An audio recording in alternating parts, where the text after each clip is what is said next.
Olá, olá, meus alunos. Aqui é o professor Stanley Costa, professor de Direito Civil, e essa é a nossa pós-aula do segundo encontro de Direito das Obrigações.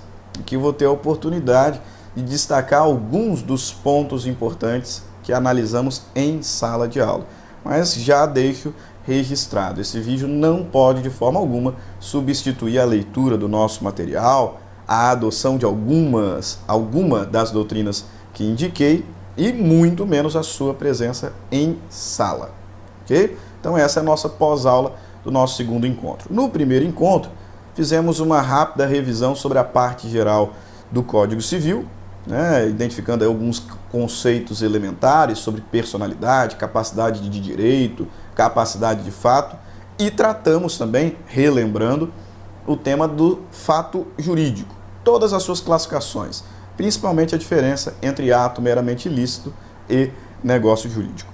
Na segunda aula, nós partimos para a conceituação de obrigação. Depois de apresentarmos ali alguns conceitos clássicos, como o do imperador Justiniano nas suas Institutas, nós chegamos àquele que, na visão da maioria dos doutrinadores, é o melhor conceito de obrigação, conceito de Washington de Barros Monteiro.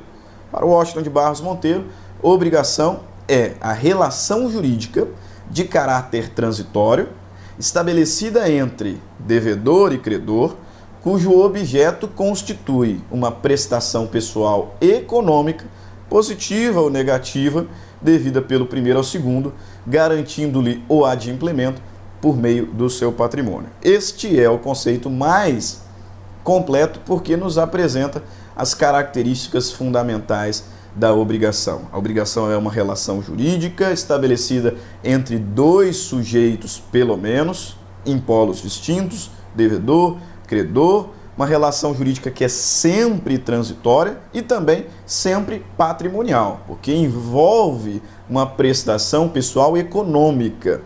Além disso, regra geral, a obrigação será dotada de exigibilidade. Se a prestação não for cumprida voluntariamente, o credor pode cobrá-la judicialmente.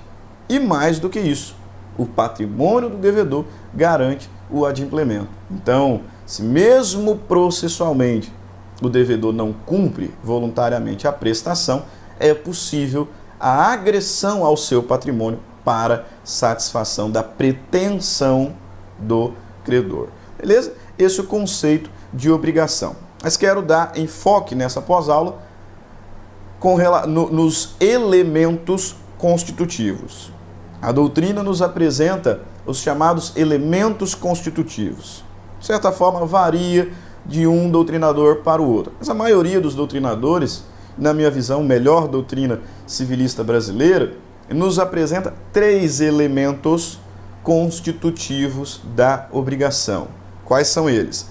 Elemento subjetivo, elemento objetivo e elemento espiritual ou imaterial. No que toca ao elemento subjetivo, nós temos que toda relação obrigacional precisará inegociavelmente de 2 sujeitos. Um em cada polo. Pelo menos 2 sujeitos. Um em cada polo. Ou seja, um sujeito que figura como credor no polo ativo e pelo menos um sujeito que figura no polo passivo como devedor. Nós podemos ter mais do que 2, não tem problema, mas pelo menos 2 será indispensável. Um no polo ativo, outro no polo passivo. Lembrando que esses sujeitos da relação obrigacional podem ser pessoa natural, capaz ou incapaz, pessoa jurídica, de direito público, de direito privado, qualquer das classificações, e até mesmo ente despersonalizado, como é o caso do condomínio. Ok? Seguindo, elemento objetivo da relação obrigacional. Toda relação obrigacional precisará de um objeto que analisamos a partir de 2 perspectivas também. Objeto imediato, que é a prestação, e o objeto mediato, que é o bem da vida. No que toca ao objeto imediato, a prestação, só existem 3 prestações possíveis no direito obrigacional. quais sejam prestação de dar, prestação de fazer, prestação de não fazer.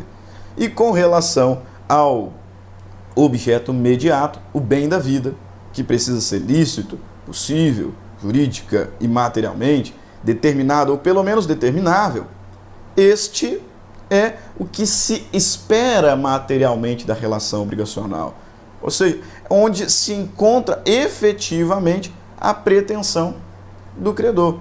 Por isso, Carlos Roberto Gonçalves nos instrui a perguntar para a prestação a fim de identificar o bem da vida. Pergunta para a prestação: dar o quê? Fazer o quê? Não fazer o quê? E aí constataremos e identificaremos o chamado bem da vida, o objeto imediato. Por fim, último elemento constitutivo da relação obrigacional é o elemento espiritual ou imaterial, que nada mais é do que o vínculo jurídico. O elemento espiritual, imaterial, o vínculo jurídico, é o que de fato estabelece a relação obrigacional. É o que vincula um sujeito ao outro e o que vincula esses sujeitos ao objeto. A sua importância é enorme porque, como consequência do vínculo jurídico, é que efetivamente teremos um débito do ponto de vista do direito, débito este que, se não for cumprido voluntariamente, implicará em responsabilidade. Responsabilidade aqui entendida como a possibilidade de exigir judicialmente o cumprimento da obrigação quando da inadimplência. Então veja, o vínculo jurídico é o que institui esses dois elementos. Débito, que existe desde o nascedouro da relação obrigacional, e a responsabilidade, que será consequência da inadimplência do devedor, que será consequência do não cumprimento voluntário da prestação.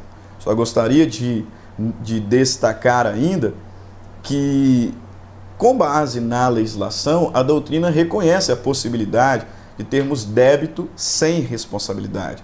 Ou seja, a existência de uma relação obrigacional com um dever jurídico, com um débito, mas se esse débito não for cumprido voluntariamente, a inadimplência não implicará em responsabilidade. Por quê? Porque o credor não poderá cobrar judicialmente, não poderá exigir, não poderá forçar coercitivamente o cumprimento da prestação. Portanto, débito sem responsabilidade é o que acontece na dívida prescrita e também no contexto da dívida de jogo.